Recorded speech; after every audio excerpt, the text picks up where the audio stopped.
요한복음 3장 14절로 15절을 설교하겠습니다. 영생이란 얼마나 중요한가? 두 가지로 나누어서 본문을 설교합니다. 첫 번째 이생, 두 번째 영생,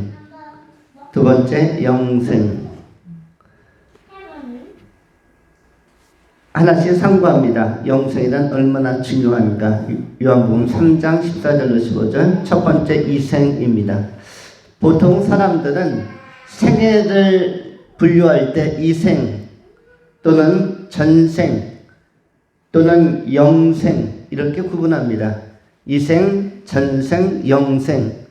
어떤 드라마에서는 미생도 나오더라고요. 그런데 미생은 빼고 이생, 전생, 영생은 많은 사람들이 다루는 용어, 삶을 다룰 때, 시간을 다룰 때, 삶의 길이를 다룰 때 이렇게 분류합니다. 특별히 이생이라는 것은 달리 표현하면 이번 생애라는 뜻이죠. 이번 생애.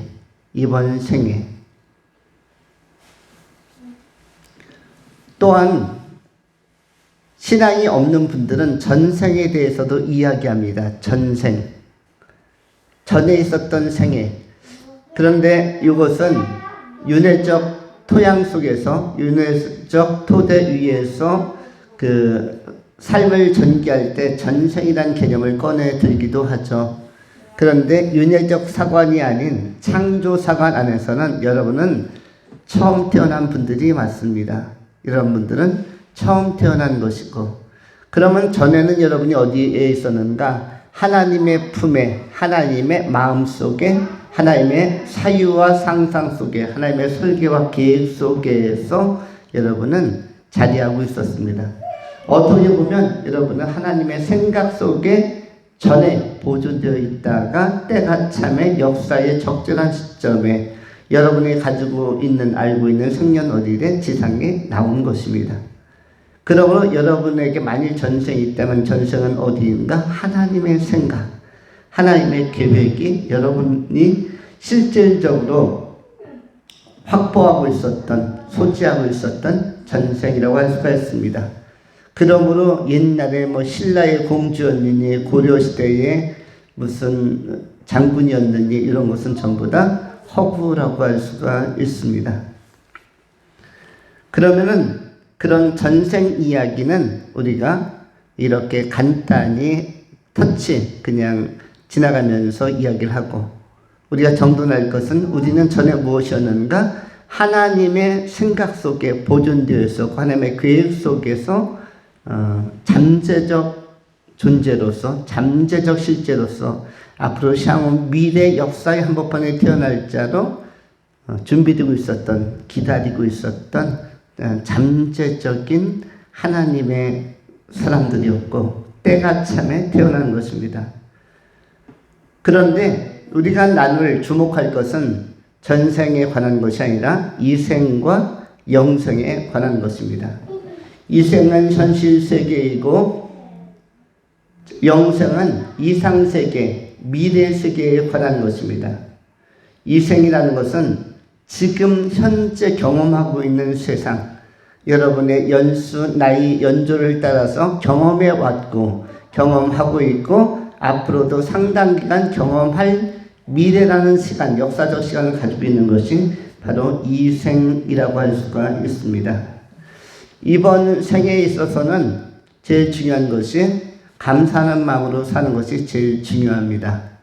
데살로니가전서 5장 16절 18절에 나오는 그리스도 예수 안에 있는 하나님의 뜻이라고 명시되고 선포된 바울이 정의할 때 그리스도 안에 있는 하나님의 뜻이 과연 무엇일까를 숙고할 때 한마디로 표현한다면 범사에 감사하는 것이다. 범사에 감사하는 것이며, 또한 이 생을 떠나서 더 큰 생애로서의 나라와 그리고 창조적 미래가 열려지는데 그 영생이란 나라가 있기 때문에, 이른바 하나님의 나라 천국이 있기 때문에 그것을 미리 바라보고 그것을 선언적으로 내지는 선견적으로 미리 믿음으로 바라보고 기뻐하는 것. 그래서 항상 기뻐함. 왜냐하면 더 큰 보상과 보장과 나라에 진입할 수 있는 희망을 지상에서 예수 그리스도로 말미암아 확보하고 있기 때문에 그래서 기쁨이 있다는 것입니다. 일주일 후면은 카타르라는 지역에서 중동 땅에서 월드컵, 세계 월드컵 대회가 이제 개막이 됩니다. 한국도 국가대표 선수들을 좀 확정해서 어제 명단을 발표했습니다. 그들은 국내 여러 스타디움에서 또 유럽에 있는 몇몇 그 축구장에서 열심히 자신들의 기량을 갈고 닦았고, 때로는 일본에 가서 열심히 뛰는 선수들도 있고 중국에서도 활동했었는데, 근데 이 사람들 중에서 선발되는 사람들이 아직은 시작되지 않은, 아직은 개막되지 않은 월드컵을 목전에 두고 설레이는 마음을 가지고 있습니다. 내 이름이 명단이 엔트리에 올라가서 어제 발표가 되었는데, 어제 1시에 발표가 되었는데, 명단에 내 이름이 들어간 것 자체가 월드컵이라는 현장에 아직 가지 않았지만, 아직은 아니지만, 이른바 already not yet, 이미 시작되었고 그러나 아직은 아닌, 아직은 성취되지 않은 그 긴장 상태 속에서 거룩한 긴장, 기대감 있는 긴장의 시간을 보내고 있는데, 아직 천국은 가 있진 않지만 천국을 가기 위한 믿음의 여정, 믿음의 여건들을 우리가 지상에서 교회 공동체를 통해서 잘 마련하고 있기 때문에 구원에 관한 확신과 기대 가능성을 가지고 천국에 대한 우리의 사고와 우리의 그 믿음의 시선이 활짝 열린 개방성을 가지고 그 나라를 좀 바라보고 있는 것입니다. 그러할 때 뭐가 있냐면 그 보상과 영광이 경험될 미래이기 때문에 경험될 미래에 대한 무엇이 있습니까? 기대감이 있고 그래서 기쁨이 있는 것입니다.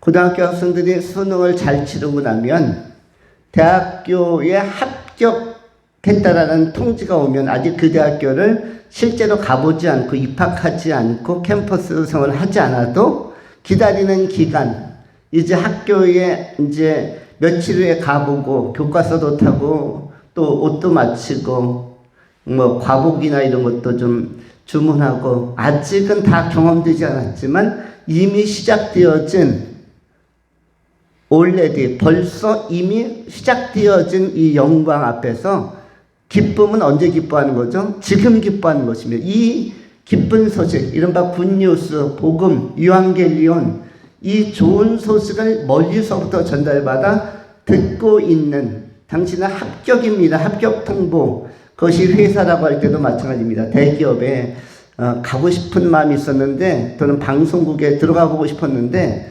합격했다는 통보가 오면은 아직 방송국에서 근무할 시간은 몇 주 남아서 어느 시간부터 수습 받고 또 대기업에서 수습 또는 어떤 오리엔테이션의 시간을 가지고 근무하게 되겠지만은 지금 기쁨은 지금부터 시작인 것이죠.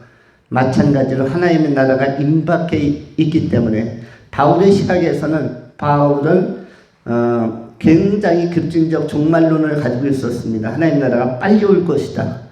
주님이 호련히 강림하고 천군 천사들이 나팔 불면서 다가오는 미래가 가까이 임박해 있기 때문에 그것이 어디에 나와 있죠? 데살로니가전서 4장에 바로 나와 있습니다. 그래서 4장에서 5장으로 들어가면서 항상 기뻐하라, 범사에 감사하라, 쉬지 말고 기도하라가 바로 나온 것입니다. 이것이 그리스도 예수 안에 있는 하나님의 뜻이다. 하나님의 뜻은 이루어질 미래에 있는 하나님의 나라를 바라보고 믿음으로 바라보고 기뻐하라는 것입니다. 그 미래를 바라보면 합격자, 이기는 자, 생명적인 농명될 자, 천국을 상급으로 기업으로 유업으로 받을 자들에게 있어서는 지금 기뻐해도 충분할 만큼 참으로 좋은 상태다라고 말씀하고 있는 것입니다. 그래서 이 땅에서 이번 생애 동안에는 감사하는 삶, 그리고 기뻐하는 삶이 기반이 되어야 하는 것입니다. 하나님의 나라에 대한 묵상과 예수에 대한 약속을 붙드는 것은 우리의 기쁨의 토대가 됩니다. 세상으로부터는 기쁠 요소가 적습니다. 인생 살아보니 어떻습니까? 그저 그렇지 않습니까? 인생은 살아보면 살아볼수록 대단한 것이 없고 그저 그렇다. 청년 시절에는 비전을 이야기하기도 하고 나의 꿈과 또는 어떤 소망을 이야기해보고 또 거대한 목표, 거창한 목표도 세워보기도 하죠.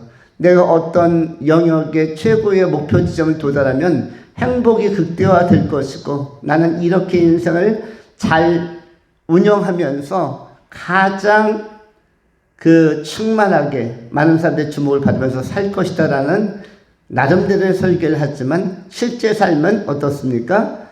살아볼수록 평범하고 기쁨의 요소보다는 피로감의 요소가 증대될 때도 많고요. 기쁨만 있는 것이 아니라 짜증날 때도 있고 화가 날 때도 있고 실제 삶은 아주 평범이라는 구성 요소로 이렇게 형성이 되어져 있습니다. 그럼에도 불구하고 기뻐하고 감사하는 것은 하나님의 나라에 대한 언약과 약속 때문이기 때문에 그래서 정말 기쁘게 성서대로 그리스도 예수 안에 있는 하나님의 뜻대로 살려면 은혜 안에 거해야 되고 하나님의 말씀 안에 예수 그리스도에 대한 궁극적인 관심과 의존 안에 살아야만 기쁨과 감사가 유지될 수가 있습니다. 이 기쁨과 감사를 유지시키기 위한 전제 요건, 선결 요건이 바로 항상적인 전제가 기도하는 생활인 것입니다. 기도는 우리가 영적 호흡이라고 하죠. 인간은 잘 때도 호흡을 합니다. 거의 죽어 있는 것 같으나 죽은 자와 방불한 상태로 깊은 숙면에 빠질 때에 죽은 자와 산 자의 차이는 뭐죠? 죽은 자와 산 자의 차이는 산 자는 죽은 것과 같은 상태로 몸을 전체로 움직이지 못하고 눈도 뜨지 않지만은 근데 호흡하고 있다는 거죠. 코에 이렇게 손을 대보면 콧김이 아직 따뜻하고 그래서 딱 하나 호흡할 수 있는 것, 이것이 죽은 자와 산 자의 차이라고 한다면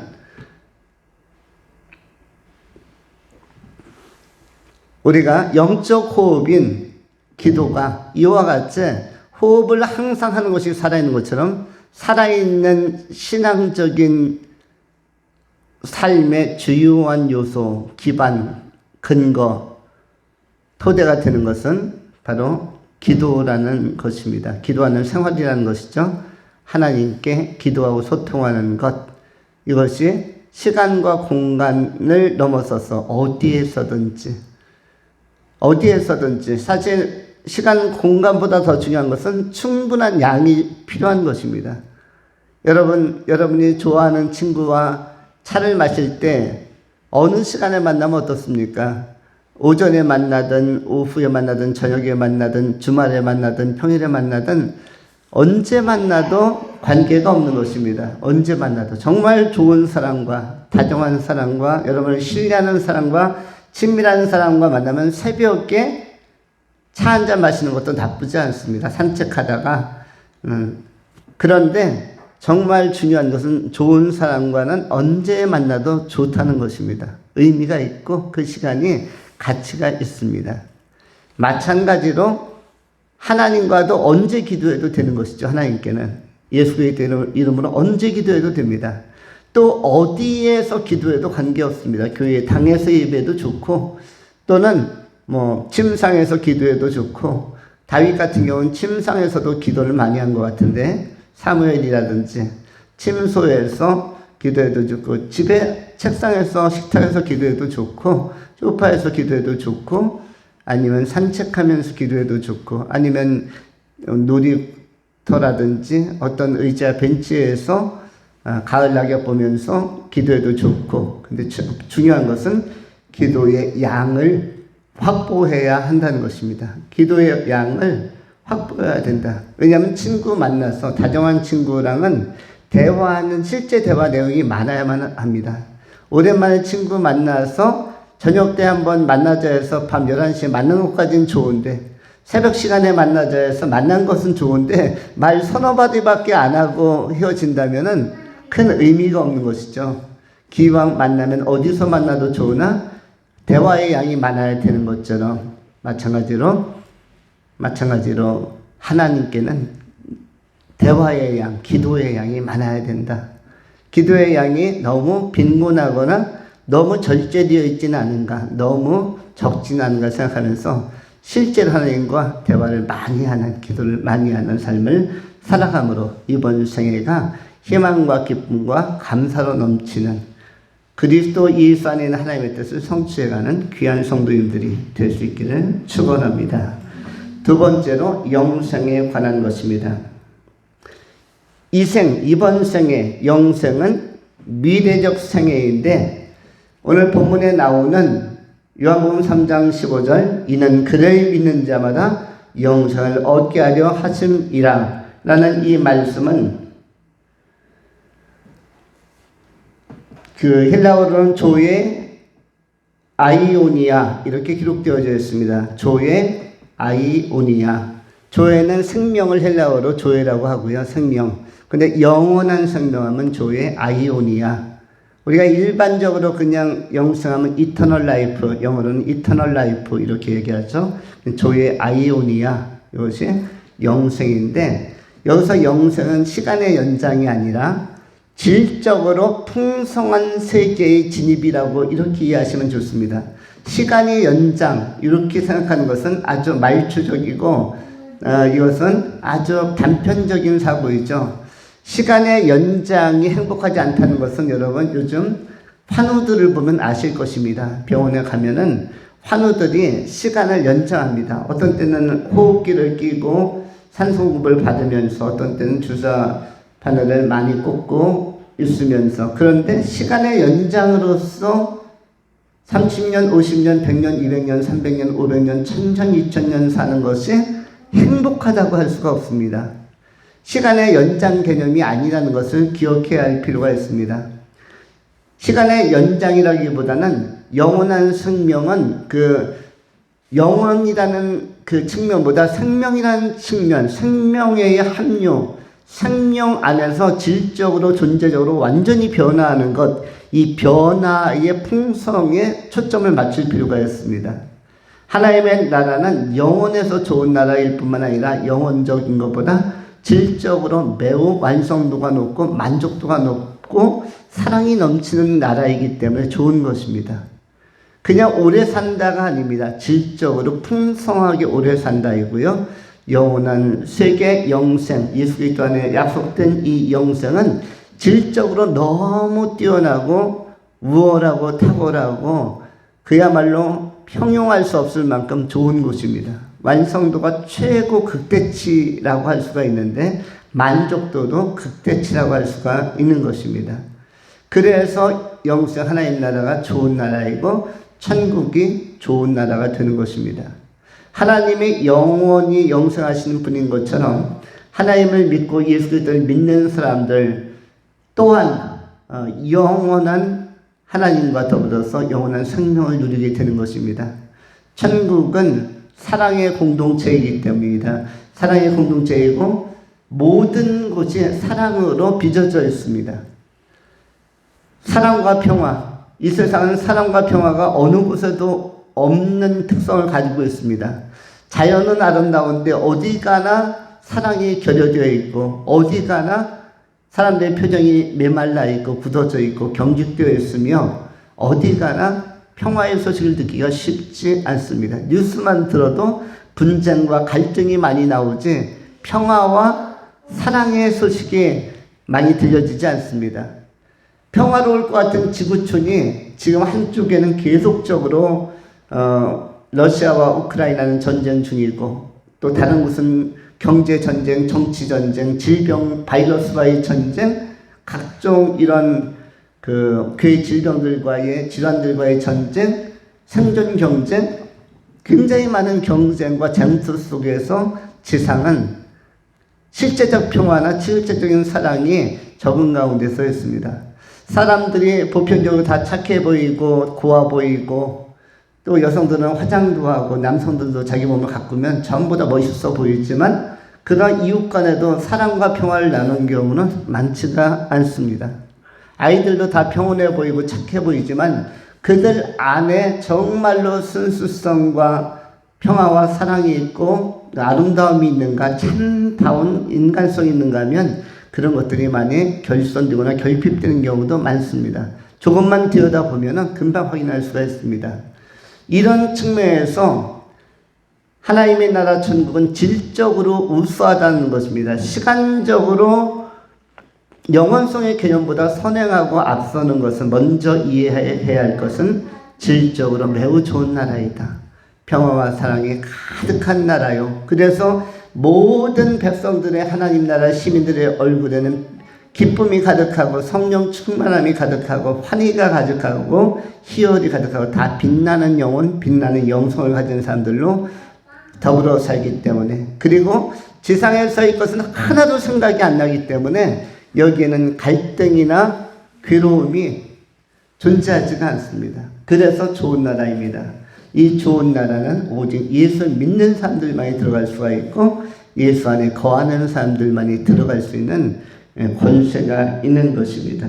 질적으로 풍성하고 그리고 영원성을 가진 하나님의 나라, 예수 그리스도를 믿는 자마다 오늘 본문의 말씀에 기록된 것처럼 모세가 광야에서 뱀을 든 것 같이 십자가에 달리신 인자, 들림받는 인자, 높이 장대에 매달린 인자, 그 인자 예수 그리스도를 믿음으로 말미암아 영생을 얻는 이 하나님의 부르심에 또 기대에 말씀에 응답하며 살아가는 영원한 생명에 참여하는 지혜롭고 귀한 성도님들이 다 될 수 있기를 축원합니다.